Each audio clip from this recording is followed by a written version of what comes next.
On 24th March 2015, Germanwings Flight 9525 was cruising at 38,000 feet en route from Barcelona to Düsseldorf. The captain left the cockpit. 29 seconds later, the selected altitude was changed from 38,000 feet to just 100 feet. 10 minutes later, the Airbus A320 struck terrain in the French Alps. All 150 people on board died. I'm Richard Godfrey. Welcome to Independent Aircraft Investigations. How did a pilot with a known history of severe depression, later signs of serious psychiatric illness, recent medical consultations, sick leave certificates, and psychotropic medication continue flying passenger aircraft? This was a deliberate act by one pilot, but the safety lessons go far beyond one individual. They concern pilot mental health, medical confidentiality, loss of license fears, cockpit access, and whether the aviation system makes early disclosure safer than concealment. On 9th of April 2008, the co-pilot obtained a Class 1 medical certificate without restrictions. That's valid for 1 year until 9th of April 2009. And it was issued by the Lufthansa Aeromedical Center.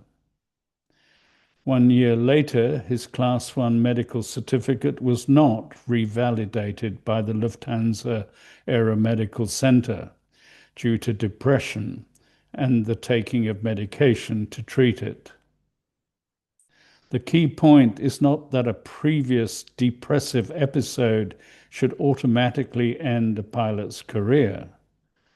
The key point is that a known history of serious mental illness requires robust follow-up, clear aeromedical oversight, and a route for safe disclosure if the pilot's condition deteriorates again.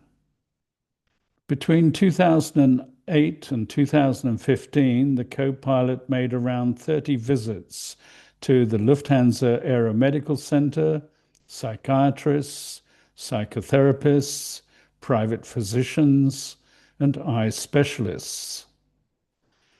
The medication evidence matters not because the Bayer concluded that a particular drug caused the accident, but because it showed that the co-pilot was in active psychiatric treatment, was taking psychotropic medication, and had not sought aeromedical advice. The safety issue is the gap between the private medical treatment and the aviation medical oversight. Bayer concluded that on the day of the accident, he was suffering from a psychiatric disorder, was taking medication, and was unfit to fly. In this event reconstruction, all times are in UTC. On Tuesday, the 24th of March 2015, the Airbus A320-211, registered DAIPX and operated by Germanwings, undertook a scheduled flight between Düsseldorf in Germany to Barcelona and back. The same crew made the outbound flight, taking off from Düsseldorf at 0601 and landing in Barcelona at 0757. All of the data from the previous flight was recorded on the FDR, and the following facts can be noted. The captain left the cockpit at 07:19:59 and returned at 07:24:29. During the time the co-pilot was alone in the cockpit, he changed the selection of the altitude on the flight control unit to the minimum setting of 100 feet, and he did this 4 times. Due to the engaged autopilot modes, the changes in the selected altitude did not influence the aircraft descent flight path. At 07:20:50, the selected altitude decreased to 100 feet for 3 seconds and then increased to the maximum value of 49,000 feet and then stabilized again at 35,000 feet. From 07:22:27, the selected altitude was 100 feet most of the time and changed several times until it stabilized at 25,000 feet. This matters because the accident flight was not the first time that morning that the selected altitude was set to 100 feet while the co-pilot was alone. Bayer concludes that the actions on the autopilot system during the first flight of the day might be interpreted as a rehearsal for suicide. The takeoff from Barcelona took place at 0900 from runway 07 right. The co-pilot was the pilot flying. At 09:02:54, autopilot number 2 was engaged in climb and nav mode. Autothrust had been engaged about a minute earlier. At 09:29:40, the flight crew was transferred to the 127.180 megahertz frequency of the Marseille Control Center. At 09:30, the captain read back the air traffic controller's clearance, allowing him to fly direct to the IRMAR waypoint. Direct Irma Merci Germanwings 18 Golf. That was the last communication between the flight crew and air traffic control. At 08:09:30:08, the captain told the co-pilot that he was leaving the cockpit and asked him to take over radio communications, which the co-pilot acknowledged. At 09:30:11, the heading started to decrease and stabilize about a minute later around 23 degrees, which is consistent with a route towards the Irma waypoint. At 09:30:13, noises of a pilot's seat movements were recorded.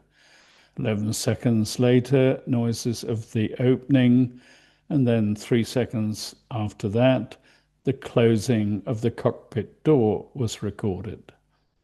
The captain was then out of the cockpit. In the cruise phase of the accident flight, the co-pilot waited until he was alone in the cockpit. He then intentionally modified the autopilot settings to order the airplane to descend. He did not permit the captain to re-enter the cockpit.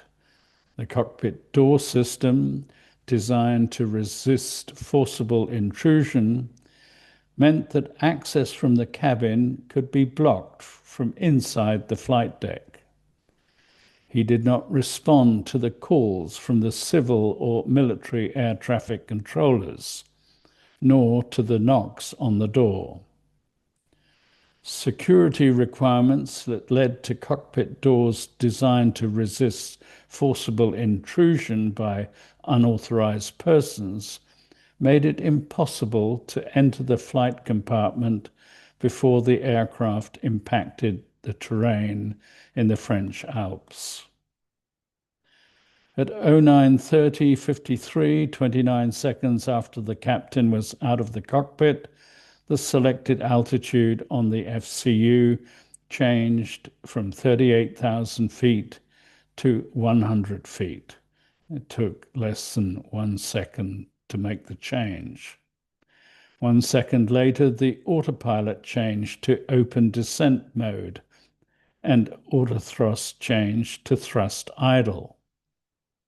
The airplane started to descend and both engines' speed decreased. Soon after, noises of a pilot's seat movement were recorded.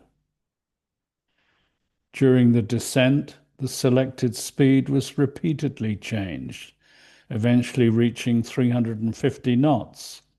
The aircraft accelerated, descended at rates varying from around 1,700 feet per minute to 5,000 feet per minute. And it remained under autopilot and autothrust control until impact. At 09:33:47, the controller asked the flight crew what cruise level they were cleared for. The aeroplane was then at an altitude of 30,000 feet and in descent. There was no answer from the co-pilot. Over the following 30 seconds, the controller tried to contact the flight crew again on 2 occasions without any answer. At 09:34:31, the buzzer to request access to the cockpit was recorded for 1 second. And 7 seconds later, the controller again tried to contact the flight crew without any answer. 6 seconds after that, the Marseille Control Center tried to contact the flight crew on a different frequency, 133.330 megahertz, again without any answer. Again, another 4 seconds after that, an attempt to contact the crew was made. The airplane was then at an altitude of 25,100 feet and descending fast. Subsequently, and until the end of the recording, the selected speed remained at 350 knots, and the airplane speed stabilized at around 345 knots. The autopilot and autothrust remain engaged. The Marseille Control Center, the French Air Defense System, and the crew of another airplane tried to contact the flight crew on 9 occasions on 2 different frequencies. Low amplitude inputs on the co-pilot's side stick were recorded. At 09:40:41, you can hear terrain, terrain, pull up, pull up. The oral warning was triggered, followed by the master caution and master warning lights, which all remained active until the end of the flight. At 09:34:04, the cockpit call signal from the cabin, known as the cabin call, from the cabin interphone was recorded on 4 occasions over the next 4 minutes and 23 seconds. Noises similar to a person knocking on the cockpit door were recorded on 6 occasions. Muffled voices were heard several times asking for the door to be opened. Noises similar to violent blows on the cockpit door were recorded on 5 occasions. The cockpit door system had 3 relevant features. First, normal access required the pilot inside to unlock the door. Second, an emergency code could unlock the door after a delay. And thirdly, the pilot inside could override that emergency process using the cockpit switch. The system was designed primarily to defeat an external threat. Germanwings 9525 exposed the opposite threat, not an intruder outside the cockpit, but a pilot inside the cockpit, intentionally preventing re-entry. In the cockpit, the crew has 2 touch screens located in front of the side sticks. These screens retransmit the video from three cameras filming the access door area to the cockpit, as well as the left and right front passenger door to the airplane. To request access to the cockpit from the passenger compartment, the normal access code must be entered on a keypad. A 1-second acoustic signal from the buzzer sounds in the cockpit to indicate to the crew that someone wishes to enter. The pilots can then consult their monitoring screen. At any time, the crew in the cockpit may cancel this locking by placing the switch in the unlock position. The door then immediately unlocks. The emergency access system was not simply a mechanical key. It depended on a timed electronic sequence, and that sequence could be overridden from inside the cockpit. That design made sense against hijacking or forced entry, but it created a vulnerability when the threat was already on the flight deck. Shortly after the accident, EASA issued a recommendation that airlines ensure at least 2 crew, including at least 1 qualified pilot, are in the cockpit at all times throughout the flight in order to address the risk associated with flight crew members leaving the cockpit during non-critical phases of flight. This 2-person in the cockpit rule could enable a trained flight attendant to unlock the door in case of an emergency situation, like the one experienced during the accident. This was seen as a temporary measure pending the Bayer final report. In addition, this rule means that a person is physically present next to a pilot who, if they wanted to commit suicide, would obviously break the cognitive constriction of the suicidal person and therefore most likely prevent the suicide. However, some of the previous 12 events of this nature, analyzed by Bayer, show that even with 2 persons in the cockpit, i.e. 2 pilots, a suicide remains possible.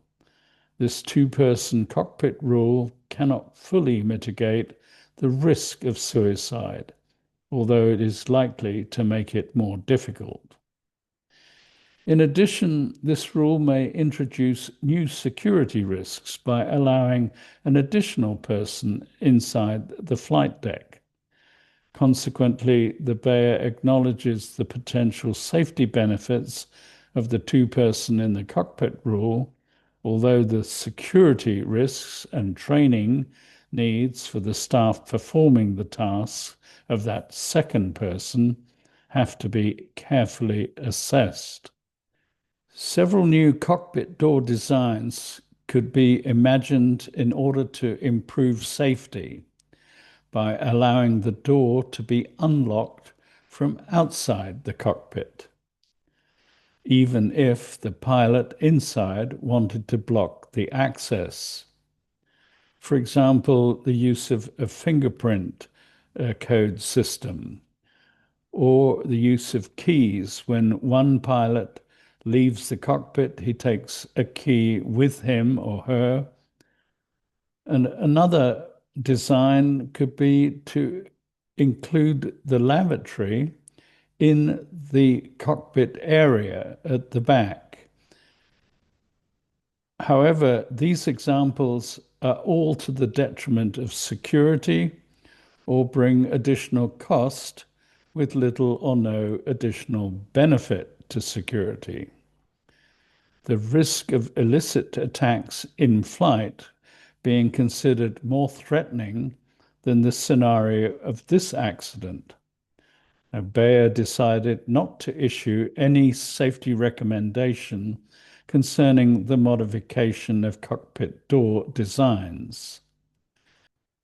Let's consider the medical and behavioral and professional factors. The goal is not to punish disclosure, but to make early disclosure safer than concealment. The Aerospace Medical Association, ASMA, is an international organization. Its members include around 2,500 physicians, nurses, scientists, and other aerospace medicine professionals. In 2004, ASMA took a position in favor of reconsidering policies on the absolute prohibitions against pilot flying while taking antidepressant medication. At that time, Canada and Australia already had established specific programs. There is evidence of professional pilots refusing antidepressant medication and continuing to fly without undergoing treatment for their medical condition because they would be grounded. There is evidence that a significant number of professional pilots are taking permitted medication whilst continuing flying without informing the licensing authorities. A survey of 1,200 US pilots over a 5-year period who had been diagnosed as having clinical depression and who had been advised by their physicians to take antidepressant medication showed that 60% would refuse medication and continue to fly. 15% intended to take the medications and continue to fly without informing the FAA. And 25% would take sick leave, undergo treatment, and return to work when aeromedically cleared to do so. ICAO states an applicant with depression being treated with antidepressant medication should be assessed as unfit unless the medical assessor having access to the details of the case concerned considers the applicant's condition as unlikely to interfere with the safe exercise of the applicant's license and rating privileges. In 2015, the European Union set up an EASA task force to look into the Germanwings accident, including the Bayer preliminary report.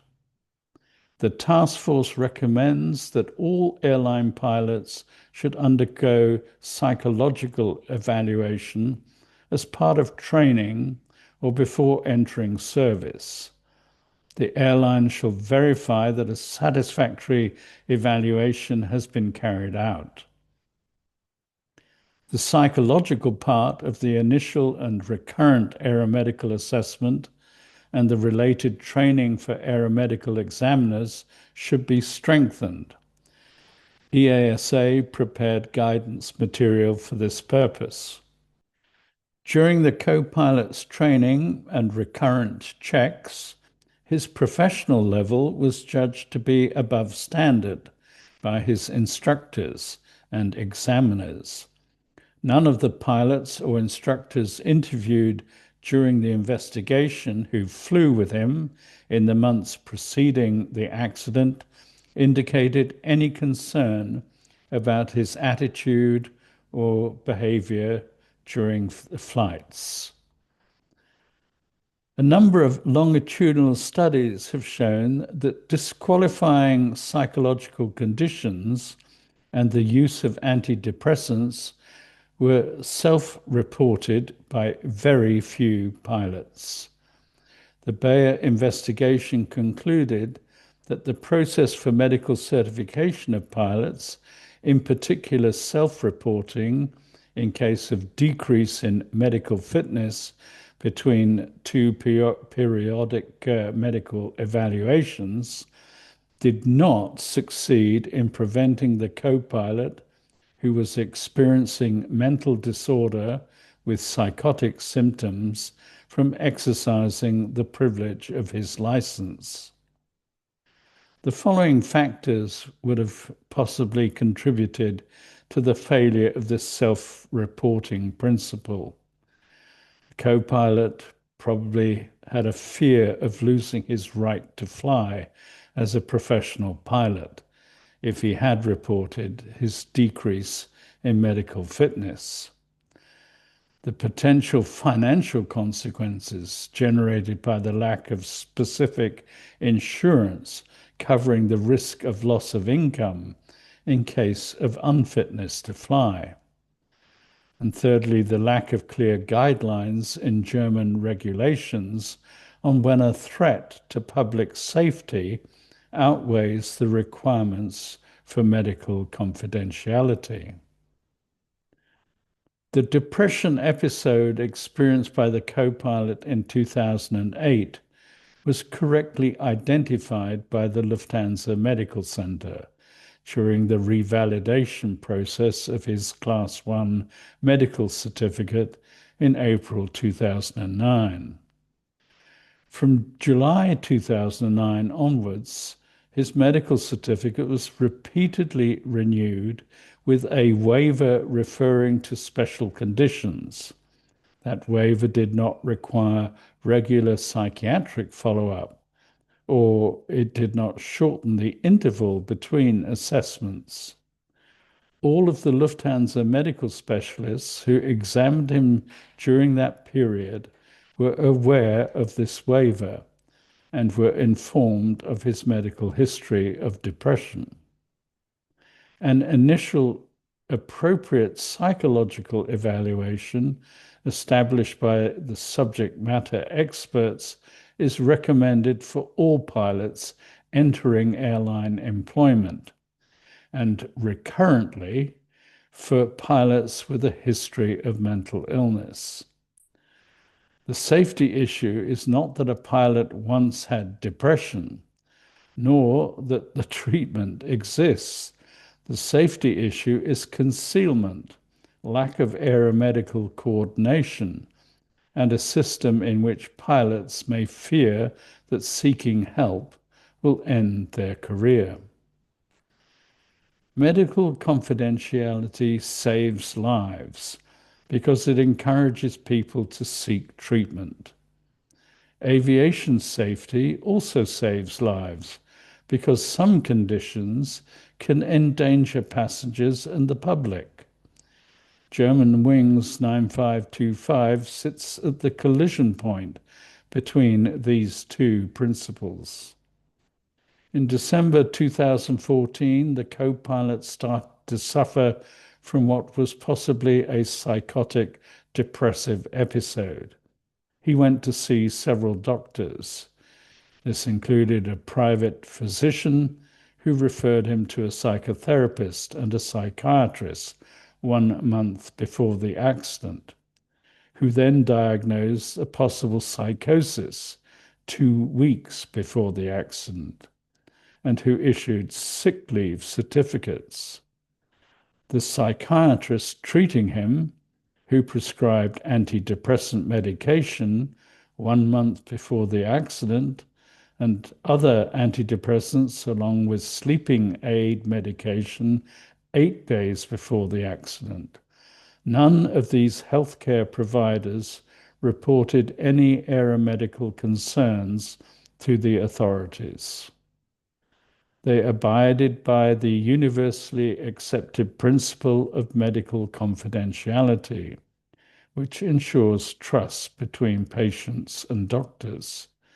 This principle encourages people to seek medical advice and treatment with the guarantee that their personal information will be kept confidential.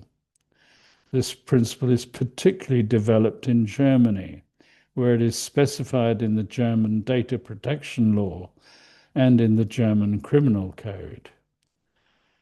It led them to address the health issues the co-pilot was facing by attempting to convince him to seek additional help and by issuing sick leave certificates, They probably assumed that he would not go to work. On the other hand, German regulations contain specific provisions to punish doctors violating medical confidentiality, including occupational consequences and imprisonment up to 1 year. On the other hand, the German Criminal Code has very general provisions stating that any person who acts to avert an imminent danger does not act unlawfully if the act committed is an adequate mean to avert the danger and if the protected interest substantially outweighs the one interfered with. Consequently, and assuming that a situation where a professional pilot with symptoms of a psychotic disorder is an imminent danger, it could have been possible, at least theoretically, to prevent the co-pilot from flying by reporting him to the aviation authorities, who would then have suspended his medical certificate. This supposes, however, that doctors were able to report the situation to an authority or organization, which could have declared the pilot unfit to fly. The balance between patient confidentiality and public safety remains largely a matter of national law. The principle of self-declaration in case of pilots experiencing a decrease in medical fitness or commencing regular use of medication was not effective in the case of this accident. In order to disclose concerns over mental illness, pilots need to overcome the stigma that is attached to mental illness and the prospects of losing their medical certification and therefore their position as pilots. Pilots value highly the recognition and support of their peers. There's a close-knit relationship in the pilot community, which allows for an understanding and trust between them. A number of airlines, including Germanwings, have psychological support programs available to their crews to self-report medical conditions, including emotional and mental health issues, and then seek assistance to find a solution. Programs like ProStans enable the reporting of pilots who display behavioral or other issues via their peers. The ProStans Committee addresses problems of a professional or ethical nature involving crew members. Peer volunteers resolve allegations of misconduct or conflicts between crew members that may affect flight safety and or professionalism. The co-pilot had 6 documented periods of sickness during the previous 3 months and had flown on 35 days over that same period.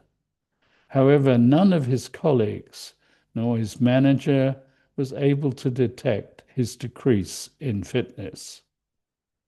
ICAO recommends PSPs to the member states, but in many countries, it is left to individual operators to implement a pilot support program. The mental state of the co-pilot during previous flights did not generate any reported concern from the pilots who flew with him. No record was found that the co-pilot sought any support from his peers or from the Mayday Foundation or the anti-skid program, although these were available to Germanwing pilots. Currently available data does not provide accurate awareness of in-flight incapacitation risks, especially in relation to mental health issues. This lack of data, confirmed by the difficulties experienced during the investigation in collecting data, on previous similar incidents or accidents can be explained by the reluctance to report this type of event, by the lack of investigations being carried out, by ongoing judicial proceedings, and or restrictions linked to medical confidentiality. ICAO recommends that states should, as part of their state safety program, apply basic safety management principles to the process of medical assessment of license holders, to include, as a minimum, routine analysis of in-flight incapacitation events and medical findings during medical assessments to identify areas of increased medical risk. Secondly, continuous re-evaluation of the medical assessment process to concentrate on identified areas of increased medical risk. ICAO encourages states and industry to develop pilot support programs, PSPs, but there does not appear to be a binding ICAO regulation requiring every member state to mandate a PSP. In practice, implementation is often left to operators, pilot associations, unions, or industry bodies. As a result of the Germanwings accident, the subsequent Bayer final report and the EASA task force work, the main binding regulatory changes occurred in the European Union. These included mandatory pilot support programs for all commercial air transport operators, pilot psychological assessment, systematic and random drug and alcohol testing, strengthened medical certification with explicit mental health assessment, and improved aeromedical oversight and data sharing. In the EU EASA system, these measures became formal operator requirements under Regulation 2018/1042, with a later implementation deferred because of the COVID outbreak. Outside Europe, implementation is uneven and often depends on regulator guidance, airline policy, pilot associations, unions, or local peer support initiatives.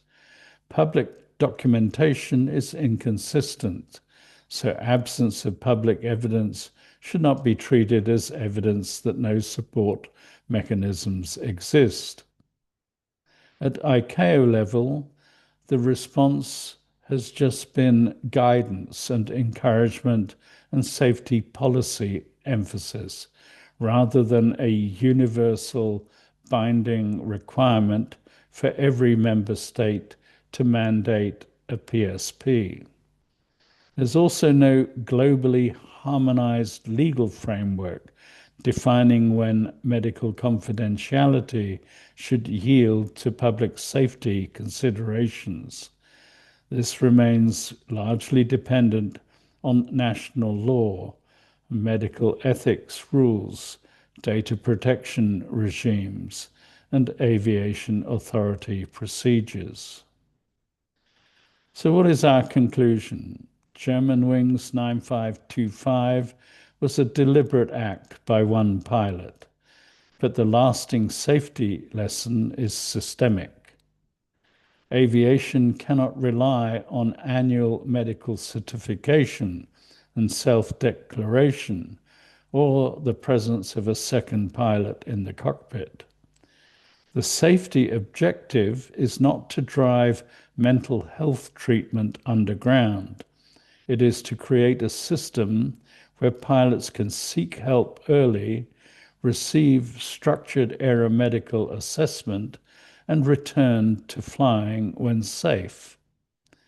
Mental health has to be managed as a continuing safety issue through trained aeromedical examiners, safe reporting pathways, peer support, protection against unnecessary career loss, and clear rules for the rare cases where public safety must override medical confidentiality.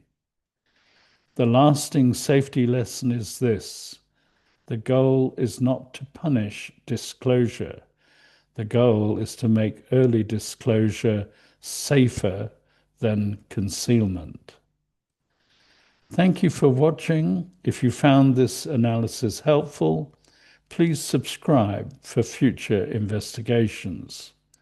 Next week, we will take a look at Qantas Flight 32.